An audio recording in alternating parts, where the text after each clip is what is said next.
Welcome everyone to the launch of Power Shift, why we need to wean our industrial food systems off of fossil fuels. Thank you so much for taking the time to join us today for this important conversation. My name is Adria Vassal. I am the managing editor at Corporate Knights magazine. We are a sustainable economy magazine based out of Toronto, circulated in the Globe and Mail, Washington Post, and Wall Street Journal. And let me just give you a little bit of an overview of what we've got cooking today. We'll begin with some introductory remarks, followed by an overview of the report findings, after which we will have a moderated panel discussion, and we will be opening it up to the audience for questions. So please keep that in mind. After our Q&A, we will have some remarks from our final speaker with a call to action around COP28. So please stick around for that, as well as some closing remarks. We will also have a few polls throughout, so please gather your thoughts for those. We invite your comments and questions anytime. Please post questions in the Q&A box that can be found at the bottom of your screen. Please also feel free to engage in the chat box. There is simultaneous interpretation available in French and Spanish to listen in your preferred language. You can find the interpretation button at the bottom of your screen, where you can select your preferred language. This webinar will be recorded in English, French, and Spanish. We will share a link with you after the event is complete. And now I turn it over to Anna Lepay. Thank you so much, Adria. Thank you, everyone, for joining us. Good morning, good afternoon, good evening, wherever you are zooming in from. I'm Anna Lepay, Executive Director of the Global Alliance for the Future of Food, and it is such a thrill to be with you here today. I want to briefly share a few words about the Global Alliance and the themes of our conversation, and then turn it back over to Adria, who will take us through what we hope will be a lively and interesting conversation. At the Global Alliance, for those of you who don't know us, we are a strategic alliance of philanthropic foundations working with partners all around the world, including many of you who have tuned in, committed to transforming global food systems for greater health, sustainability, and equity. Today's webinar, based on the themes of our just launched report, Power Shift, Why We Need to Wean Our Industrial Food Systems Off of Fossil Fuels, is the latest example of our work with partners to dig deep into research and analysis to produce insights for action. We are seeing more and more funders, civil society advocates, and policymakers understanding the critical urgency of food systems transformation and the need for an energy transition to address the climate crisis, as well as biodiversity, public health, and so much more. However, we're seeing how these discussions too often occur in silos, in part because people don't understand these interconnections between food and energy systems. And so we commissioned the report you'll hear more about today to help identify this food energy nexus, to detail trade-offs and synergies, gaps and opportunities, and provide recommendations for opportunities for collaboration between funders, policymakers, and advocates. The report you'll hear more about provides the first ever estimation of global fossil fuel usage across the entire food supply chain, from farm to plate. And we think it adds to the mounting evidence that we must urgently wean our food systems alongside other economic systems off of fossil fuels and shift towards local, sustainable, and people-centered food systems. We think it's especially important to highlight this nexus in advance of COP28. This COP, as you all know, hosted by a petrostate. Like many of you, we are concerned that the presidency's focus on food systems, while so welcomed, could be used as a tactic to distract from action on fossil fuels. And indeed, while food and agriculture are prominent on the COP28 agenda, we, among many others, are concerned about the conspicuous lack of attention to phasing out fossil fuels. Our objective is to fill this gap and to help fill this gap and underscore the need for a comprehensive approach that addresses challenges in both the food and energy sectors. And so with that little bit of framing, I'm excited to turn it back over to our wonderful moderator who'll lead us through the conversation today. And again, really, really excited to learn from this incredibly distinguished panel of experts and advocates. Thanks again for joining us. Over to you, Adria. Thank you, Anna. Okay, before we learn more about the report itself, let's start with our first audience poll. Now, the question of the day is, what aspect of the food energy nexus are you working on? The response options are 1, campaigns on agrochemicals, 2, agroecology and regenerative agriculture, 3, biofuels and biogas, 4, renewable energy, 5, healthy and sustainable diets, 6, corporate consolidation and influence, 7, other, 8, none currently. Please take a few seconds to make your selection, and then we will share the results.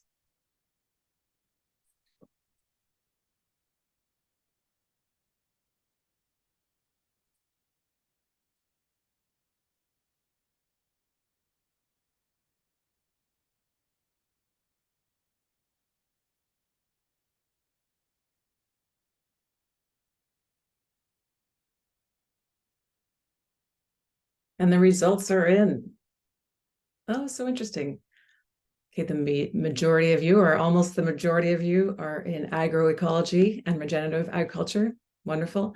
That's 49%, followed by 38% in healthy and sustainable diets. And yeah, interesting breakdown here. All of you working on such important in such important fields. Thank you so much for joining us.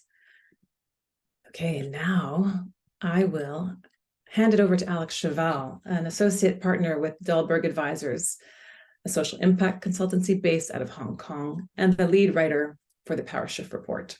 Alex? Thanks so much, Adria, and thank you so much, everyone, for joining today. Really appreciate it. We'll share a few highlights from the report in the next 10 minutes or so, and I think the slides will be coming up in front of your screen in just a second. I'll first take us through some of the key messages of the report, which hopefully a lot of you have already seen, and then we'll double click on a few of them, and feel free to ask any questions through the Q&A button at the bottom of your screen. I'll make sure to respond to them offline in the chat. So why don't we just get started with some of the key messages of the report. One of the main things that we wanted to highlight, right, and raise awareness about is how fundamentally food and energy systems are intertwined. And we have a few visuals on this a bit later on, so you'll see, for those who are not aware, how intertwined they really are. But I think bottom line, if there's only one thing to remember from this entire report, right, is that these two systems are so fundamentally intertwined that we cannot transform food systems without addressing the consumption of fossil fuel in agriculture, in food production, in food consumption, etc. And vice versa. We will not be able to reduce our consumption of fossil fuel without changing food systems, because they represent such an important portion of our consumption of fossil fuel. Now, the report, while this isn't a sort of direct research, right? We aggregated a number of sources that studied the share of fossil fuels that's accounted for by food systems globally. And we were able to conclude that at least 15% of fossil fuels used annually are used in food systems. And that number is very significant, obviously. In and of itself, it represents one of the leading sectors that consume fossil fuels. It's more than the consumption of the EU and Russia combined.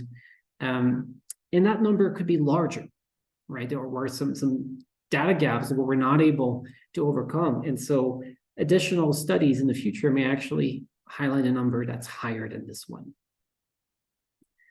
A few of the drivers and the factors that are accounting for the fact that food systems consume such a high share of fossil fuels, and why this number might be increasing. Well, industrial food systems are highly energy intensive, right? I think a lot of people on the line already know this. And at every single stage of the production system, lots of fossil fuels are being consumed. And the more processed foods we consume, the more energy intensive our food systems become. One other important thing to highlight here, right, is that beyond processed foods increasing and therefore increasing the energy intensity, there is also the fact that, there are some vested interests that are resisting change in food systems. In particular, the fossil fuel industry, right, has invested heavily in a lot of petrochemicals and petrochemical-derived products that are heavily used in industrialized food systems in particular. And so obviously those vested interests are not helping weaning ourselves from fossil fuels. And, a lot of the folks that we interviewed through this report also highlight that we absolutely need to shift our practices to address fossil fuel consumption in food systems. And a lot of these practices could include things such as agroecology, nature-based farming, regenerative approaches, and reducing the consumption of heavily processed foods to focus on more local value chains. So those are some of the highlights from the report. I'll share a couple of visuals that we took from the report that we thought are particularly striking. And again, welcome some of your questions in the Q&A. On the very first point about food and energy systems being fundamentally intertwined, you'll see on the slide a simplified representation of overall food systems across sort of the key steps of the value chain, from input production to actual agricultural production, all the way to consumption. And obviously, this is a simplified representation of a complex system. But what we highlight is in yellow, all of the steps of the process where you have energy consumption, right? And so the takeaway here is that almost at every single stage of the process, right, we rely in industrialized food systems on the consumption of fossil fuels to consume what we are consuming today. There's obviously other types of interactions, right? Energy systems and energy production also comes from food systems, and that's something that we highlight in blue here as well. So lots of interactions, fundamentally intertwined. If we look at the next slide, we'll be able to see as well that the point I was mentioning earlier about the energy intensiveness of industrialized food systems, with one of the multiple examples that we highlight in the report. This one is around one particular type of processed food, which is alternative protein. And so if you compare on this chart, the energy intensiveness of growing, for example, a kilogram of chicken with lab-grown protein, you see that sort of energy intensiveness is up to 6 times higher. So there's clearly something here to be said about those alternative proteins having a much higher energy footprint than the natural protein. So one of the interesting things that you'll see in the report, if you look at it, is also other charts that will illustrate the fact that different types of processed foods also have higher energy intensiveness, but we're saving some of those very interesting facts for the report itself. So moving on, one of the other things that we wanted to showcase here, and that we highlight in much more detail in the report, is around the different types of interactions that you'll see between food and energy, and the implications that they might have on both food and energy systems. Really, what we wanted to highlight is that one of the things that we really focus on in the report is about fossil fuels and the energy dependence of food systems. But there's actually a whole lot of other things going on, right? And that result from the interaction between those two systems, whether they are positive outcomes, such as income diversification for farmers, or creating additional revenue streams for food systems and actors of the value chain, for example, through waste and energy from waste, right? But also a lot of negative interactions, encouraging livestock growth, which results in obviously additional pollution and increased emissions, and then the incentives from a policy perspective that encourage that growth, locking in consumption patterns that exist today, or air and water pollution. So there's lots of things going on with lots of implications from those interactions, both from an environmental as well as a social and economic perspective. And the next slide is almost another representation of this, right? But that double clicks even more, again, along the value chain of food systems, right? Where do we see the impact and who is being impacted by those interactions between energy and food systems? And so you'll see a lot of negative implications happening here. For example, lots of negative implications around land use and agricultural production, from infringement on farmer land rights, loss of agricultural livelihoods, incentives to intensify production approaches instead of shifting to regenerative and nature-based farming, or things like at the retail and consumption stage, emissions from transport, lack of access to food, excess food and waste, and all the emissions generation from that. So there's a lot going on, as you can see, a lot of actors that are impacted by these different interactions. Now, one of the questions that we asked as part of this report is, what does this mean, and how do we better work on the interactions between the food and energy nexus? And how do we start to address some of the negative implications that you see on this slide? We conducted a number of interviews with many different actors in food systems. And we conducted a little bit of a mapping, if you will, of all the existing efforts that are currently going on in food systems. And you'll see this on the next slide. There's already many different organizations that are working on food and energy at all stages of the value chain. And I won't take us through the detail of this particular slide, but I wanted to acknowledge that there's already lots of organizations working on this. And the reason I bring this up, right, is that as part of the reflection and data gathering process for this report, we also asked a lot of these actors, what is it that they would like to focus on going forward? And importantly, what are some of the high impact, no regret opportunities for greater collaboration that exist? And that's what I'll spend a little bit of time on the next slide. So we try to crowdsource opportunities for collaboration and to prioritize them based on the impact that they could have, as well as the opportunity that exists compared to current collaborations. And so 5 ideas have floated to the top here, and we'll actually ask for your opinion on whether these are some of the right ones.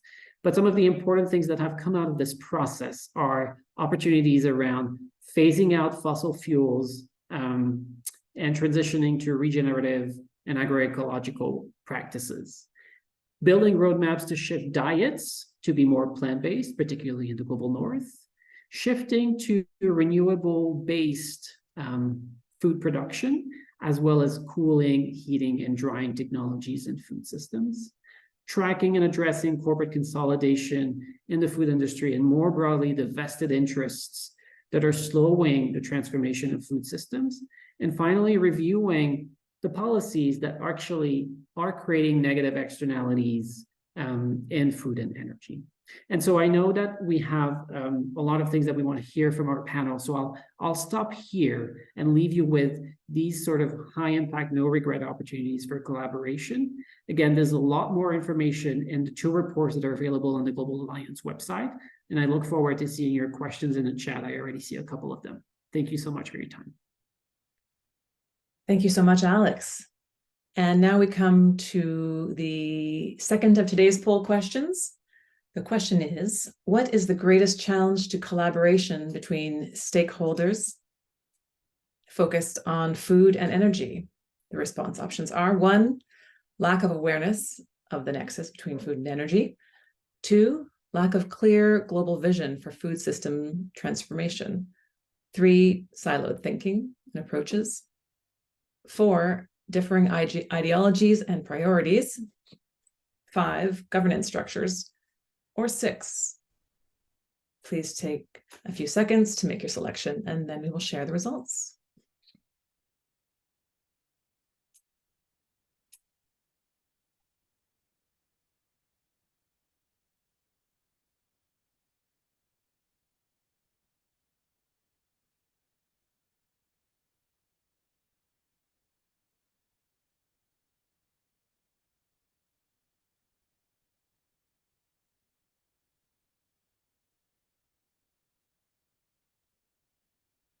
And the results are in. 40% of you suggested siloed thinking and approaches are the problem here.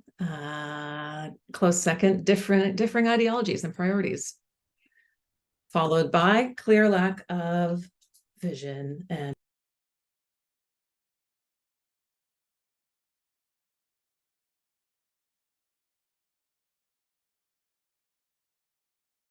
apologies there, technical difficulties. Okay, and we're back. I am pleased to invite you to our panel discussion with our 3 esteemed guests. Our first guest, Darren Qualman, works with Canada's National Farmers Union as Director of Climate Crisis Policy and Action. He is the author of the report, Tackling the Farm Crisis and the Climate Crisis, a transformative strategy for Canadian farms and food systems, and the book, Civilization Critical: Energy, Food, Nature, and the Future. Our next guest is Saul Elias Lopez. He is the president of the Venezuela Family Farmers Association. He is also an agronomist engineer and president of the Venezuelan Society of Agricultural Engineers. And finally, our third panelist is Karina Millstone, the executive director of food campaigning charity Feedback Global, based in London and The Hague. She is also the founder of a national British charity, the Orchard Project, which works with communities to plant orchards in urban spaces. She is also the author of Frugal Value, an academic book on the nature of the private sector in a degrowth economy. Welcome to all of our panelists.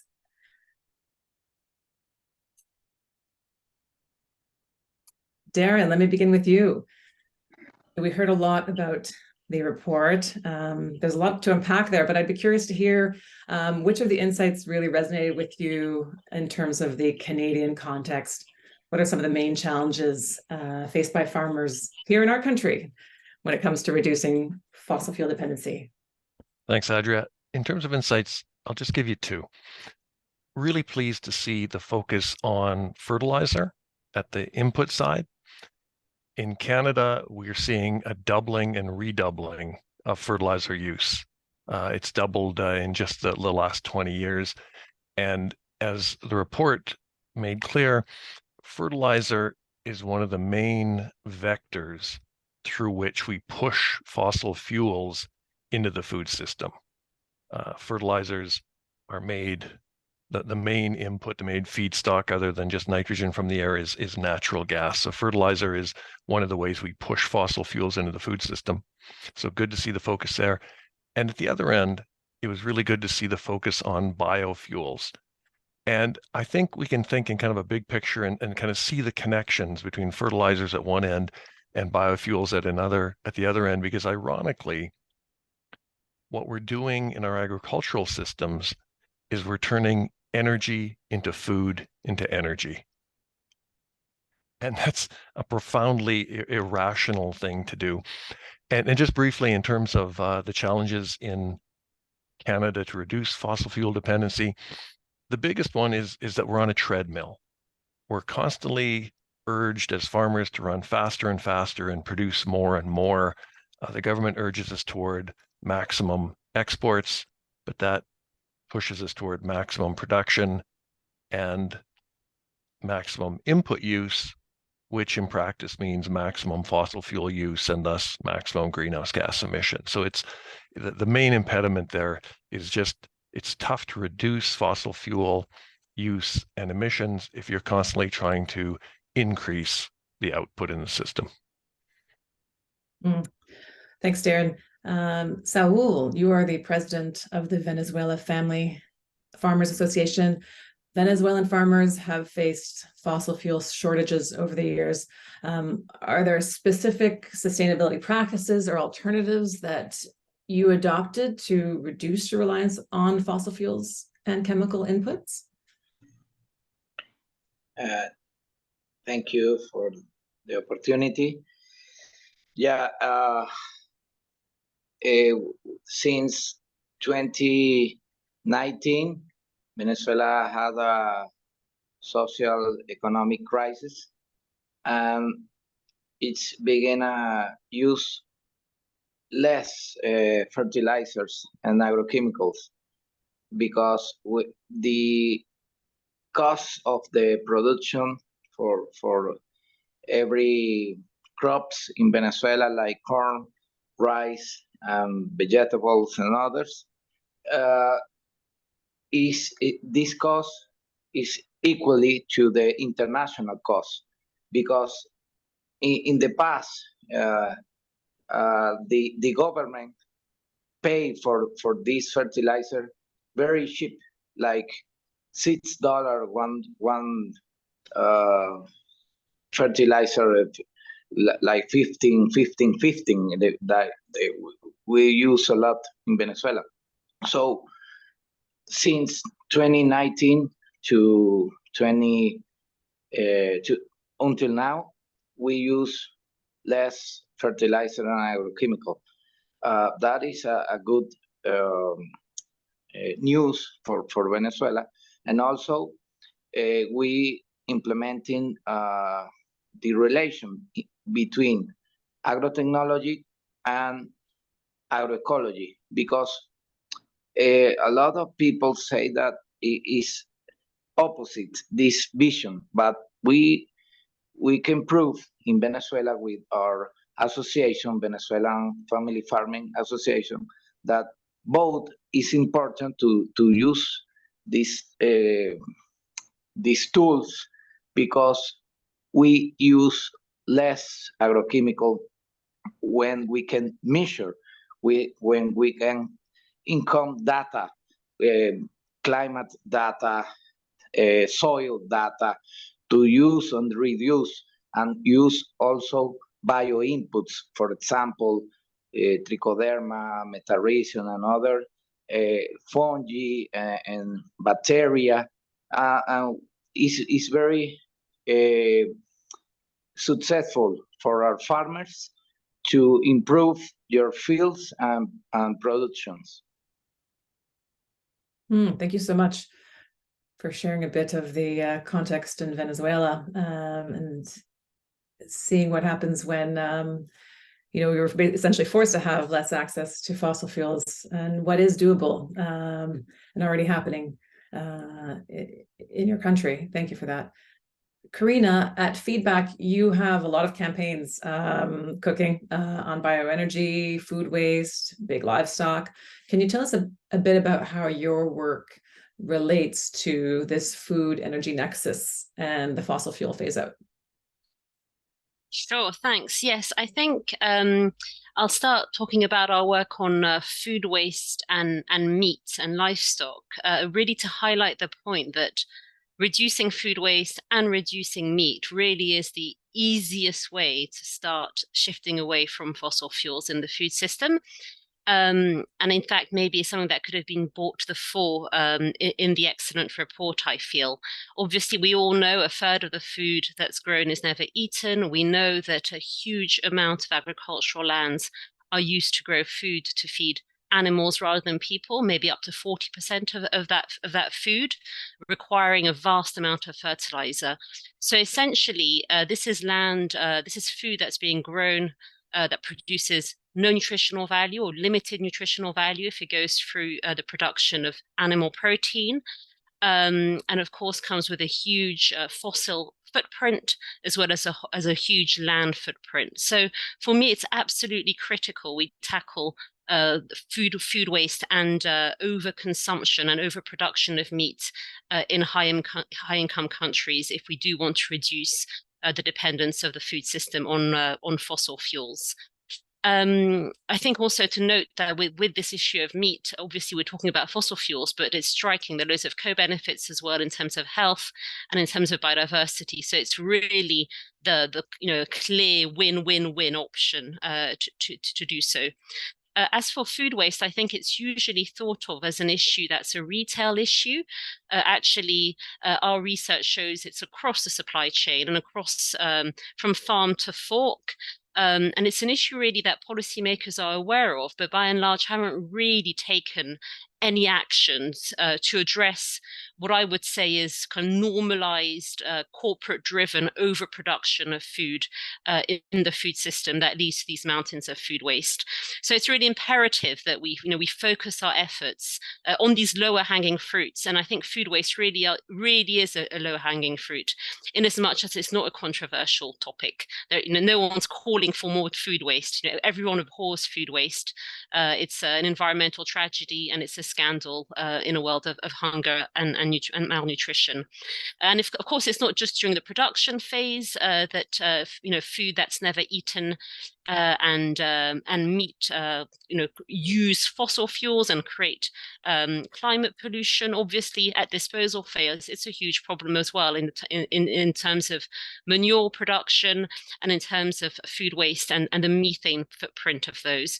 And here we get onto the issue of biomethane and this idea that we can capture the methane emissions that come through this production of organic waste and create this new energy and put it back into the system as Darren described. And our research here has been is ongoing, but it's really an issue that we need to explore very carefully.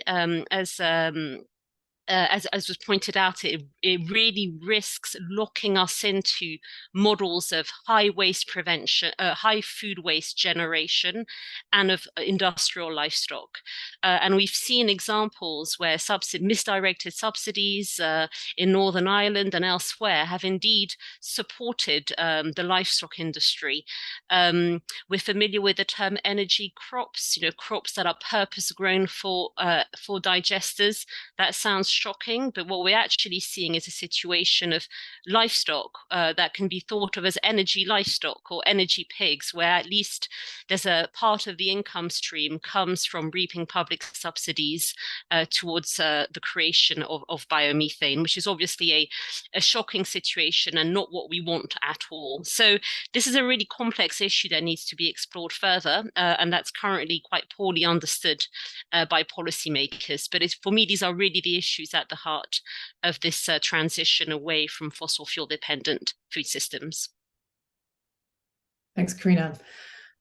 Darren, are there unique regional factors or opportunities in North America that could be harnessed to facilitate the shift away from fossil fuels and agriculture in a world where we're currently so dependent?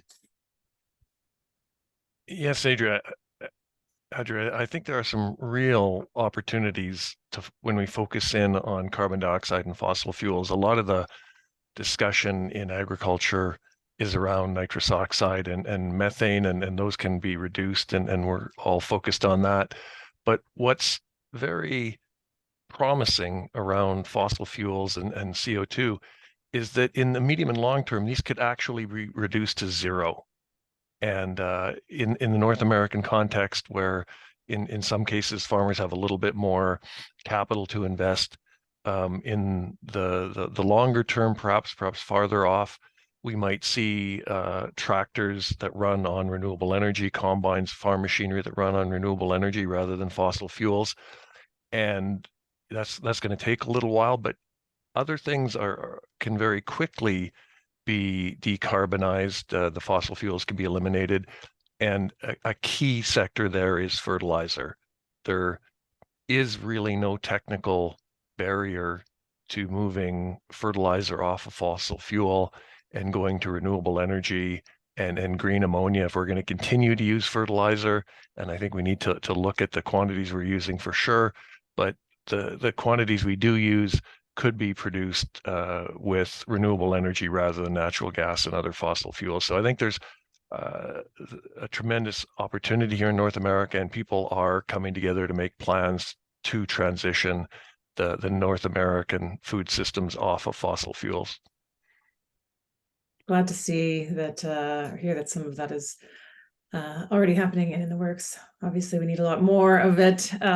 Saul, before I ask you your next question, I do encourage you to, if you do choose to respond in Spanish, our audience should know that they could see your translation at the bottom of their Zoom app, and I will proceed, I will launch into my question. What benefits, Saul, do you see for both farmers and consumers in Venezuela in the transition towards food systems that are lower or free of fossil fuels?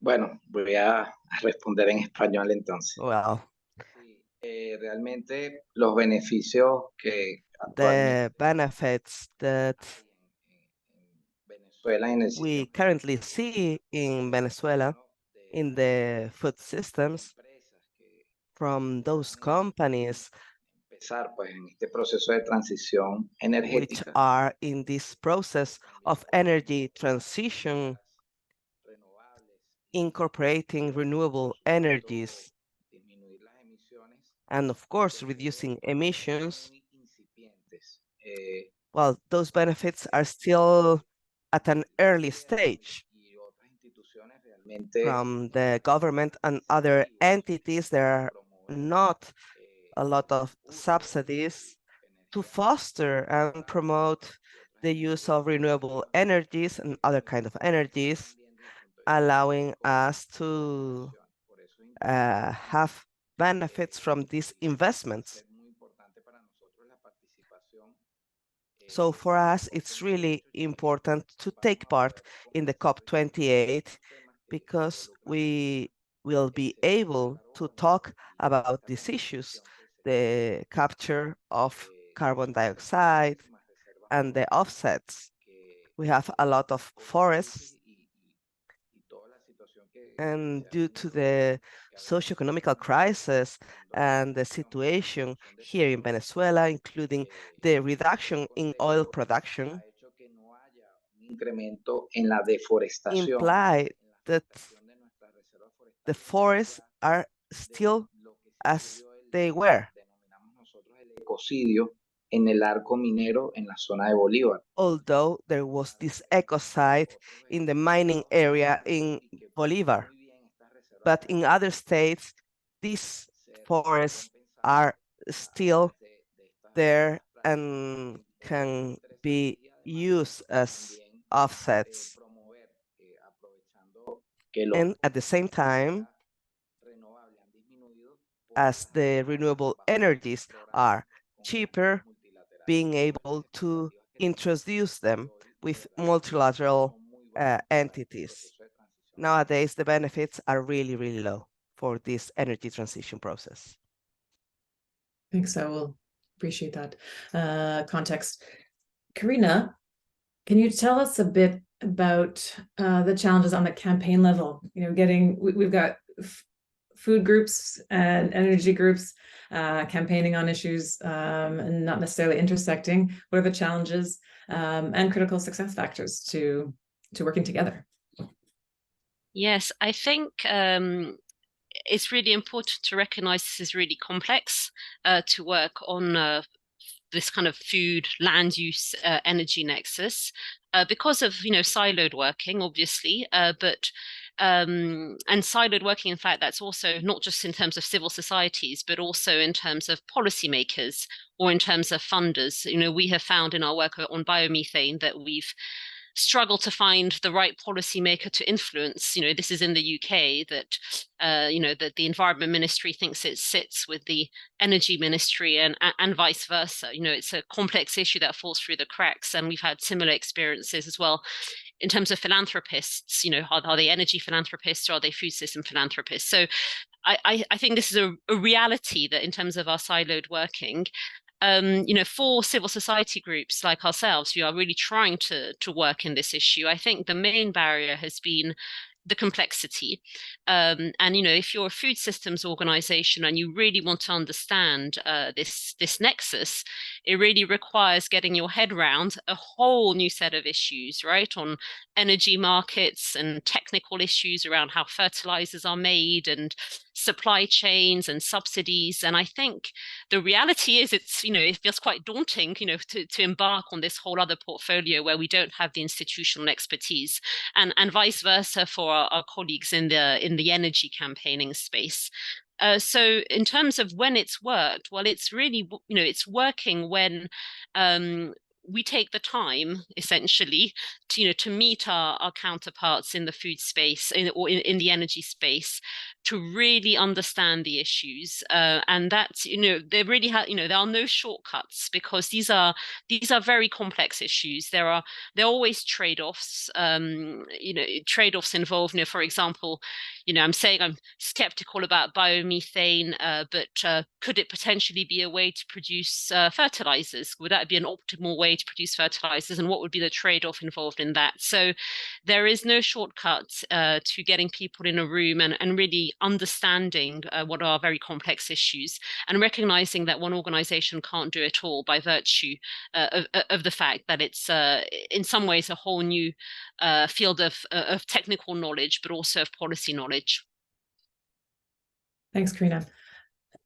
Speaking of coalition building, Darren, given the challenges faced by Canadian farmers, some of whom are reluctant to take this on, this transition on, what, in your experience, are effective ways of getting farmers to engage in shifting to a more sustainable food system?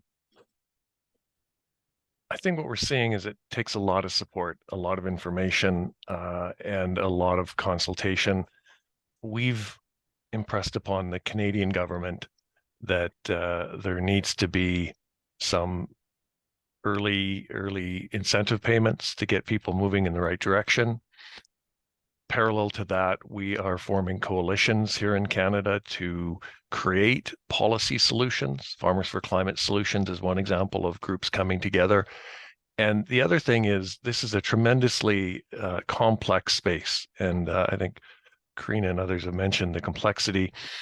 We're finding that in working with government and working with farmers, it is very useful to bring together task forces of scientists, soil scientists, people who understand emissions, economists and others, to really work through and figure out how this is going to work, and then bring well-crafted science-based solutions to government. So it really is an unprecedented in the ag policy space sort of effort to bring together experts to work through the complexity of economics, energy, emissions, inputs, foods, and all of those things that intersect.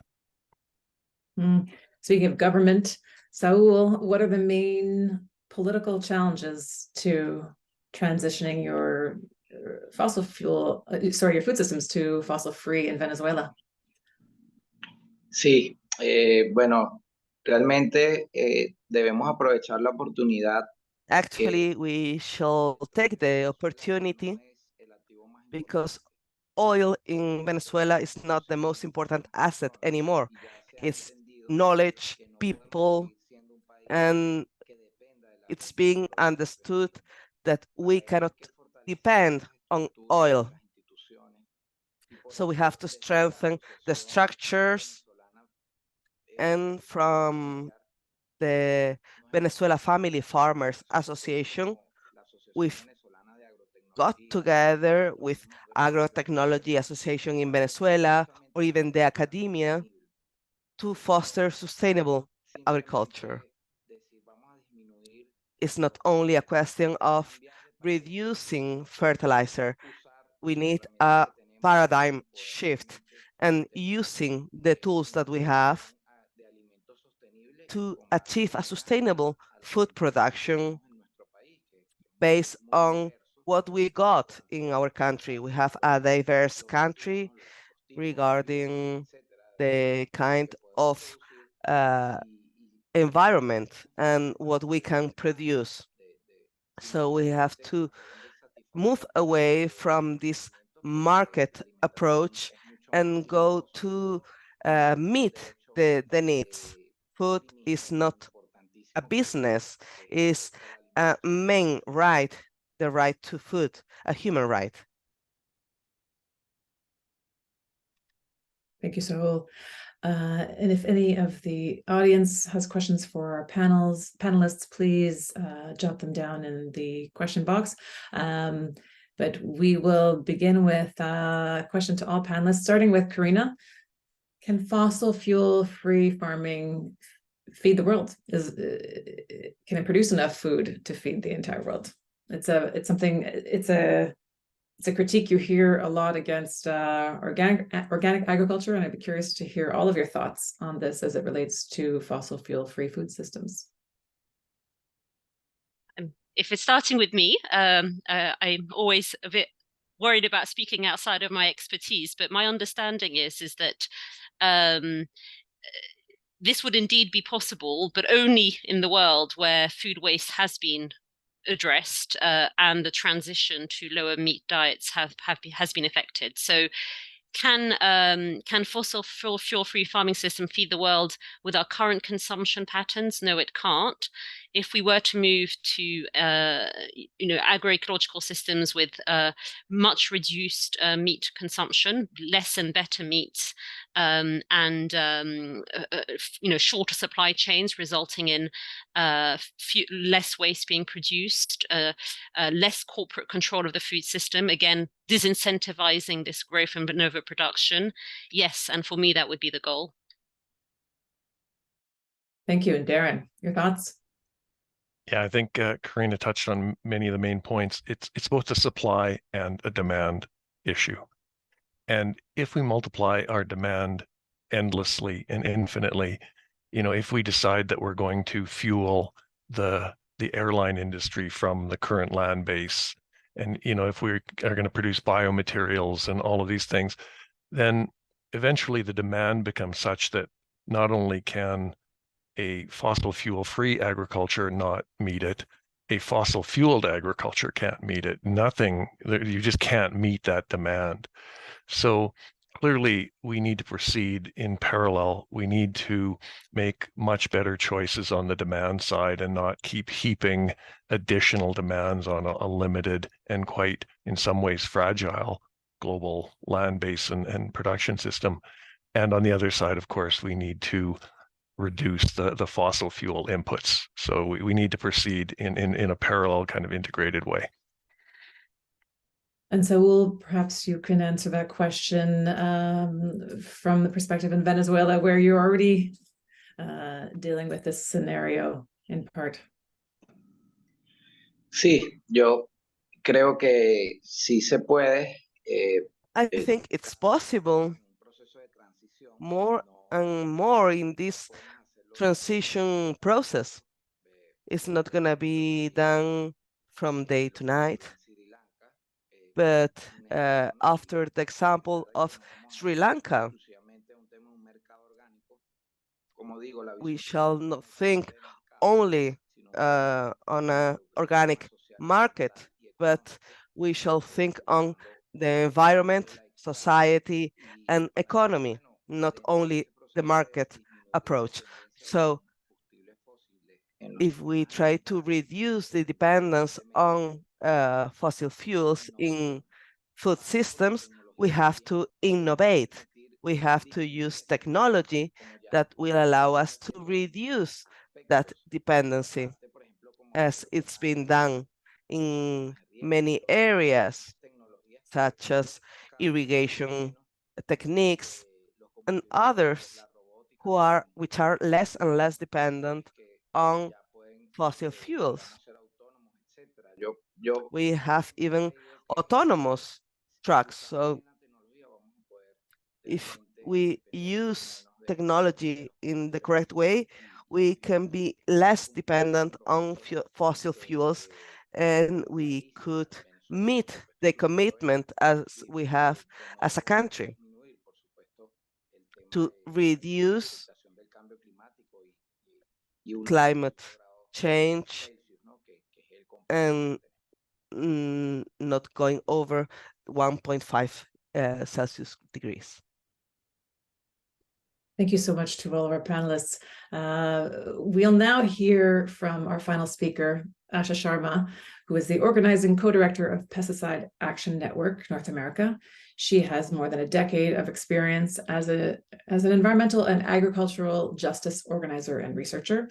And Asha, you co-authored a report published earlier this year on the vicious cycle between climate change and pesticide use. Can you tell us a bit more about some of the key findings and how phasing out fossil fuels can break that vicious cycle? Sure. So a couple key findings from our report that also are really consistent with the report that we're talking about today. Basically, our primary finding was that pesticide use is driving climate change in various ways throughout pesticides' life cycle. And at the same time, climate change impacts are predicted to increase the use of pesticides for multiple reasons. Pesticide efficacy is decreasing, as well as crop resilience because of climate change impacts. And at the same time, pest pressures are increasing for farmers, all of which are anticipated to lead to increases in pesticide use, creating this vicious cycle where pesticide use is worsening climate change and vice versa. But our report did point out that agroecology does provide a solution, creating a vivacious cycle with multiple benefits to public health, the environment, biodiversity, equity, lots of the issues that we see in our food and farming systems today. So that was the primary finding of our report. And of course, that's focused on pesticides, but as this report today points out, fertilizers also are made very similarly to pesticides and are contributing to agriculture's dependency on fossil fuels. Thanks very much. And can you reiterate your call to action for COP28 and beyond? Sure, definitely. Yeah, I would say that you all have heard today about the interlinkages between the fossil fuel industry and industrial chemical dependent agriculture and the shared threat of those systems to public health, biodiversity, and climate change. And given the intersectionality of these challenges, so too must be our solutions. And I'm excited and encouraged by the tremendous amount of effort on behalf of dozens of organizations like the Global Alliance for the Future of Food to join forces across the climate, food systems, and public health movement to achieve systemic change. It is absolutely critical that climate solutions, those that are promoted at the COP in food and farming, include shifting to justice-driven agroecology, which is a holistic and intersectional solution. For those of you all that aren't familiar with the term, agroecology means farming utilizing ecological principles while transferring power over decision-making and resources like seeds, land, and knowledge back to rural communities and those most impacted by our exploitative food systems. Agroecology carries benefits to the climate and public health, prevents air and water contamination. It improves food sovereignty and enhances biodiversity and social benefits. And I'm really excited to see that there's already policy movement from the local to the international stage to transition our fossil fuel dependent and energy intensive agriculture systems to agroecology. And at this year's COP, Pesticide Action Network's Asia Pacific Regional Center is leading a people's caravan to center agroecology and rural community voices at the COP. The caravan contains the specific demands of rural peoples to address the climate crisis, including the need to replace fossil-fueled food systems with people-led agroecology and to stop land and resource grabs in the name of false climate solutions. Hundreds of farmers in the Global South have already participated in direct action in support of the People's Caravan and its demands. And we'll be putting a link in the chat where you can still sign on to our petition campaign addressed to COP28 policymakers and negotiators, which will be presented at the Global People Speak Out during COP28. I'll be posting more information about the People Speak Out, or the organizers of this event will be posting that in the chat shortly. In summary, the oil and gas industry is banking on the expansion of petrochemicals like pesticides and fertilizers to continue our reliance on fossil fuels. Therefore, part of the critical work that we must do to address climate change is divorce the agricultural industry from fossil fuel dependency, as we've talked about today, and instead adopt socially just agroecological farming that supports local small-scale food systems. And we must collectively urge public action to support this transition at COP28. Thank you. Thank you so much. Now we come to our third and final poll question. The question is, which of the report's recommendations would you like to explore further through collaboration opportunities? The response options are: 1, phasing out synthetic agrochemicals and accelerate uptake of agroecology and regenerative agriculture. 2, tackling negative impacts of biofuels and biogas. 3, renewable energy for cold storage, drying, food processing, and transport. 4, global promotion of plant-rich diets and minimally processed foods. 6, monitoring and reporting of corporate consolidation between the food industry and petrochemical, plastics, and agrochemical companies. 7, other, or none. Take a few minutes to make your selection, and we will share the results of the poll.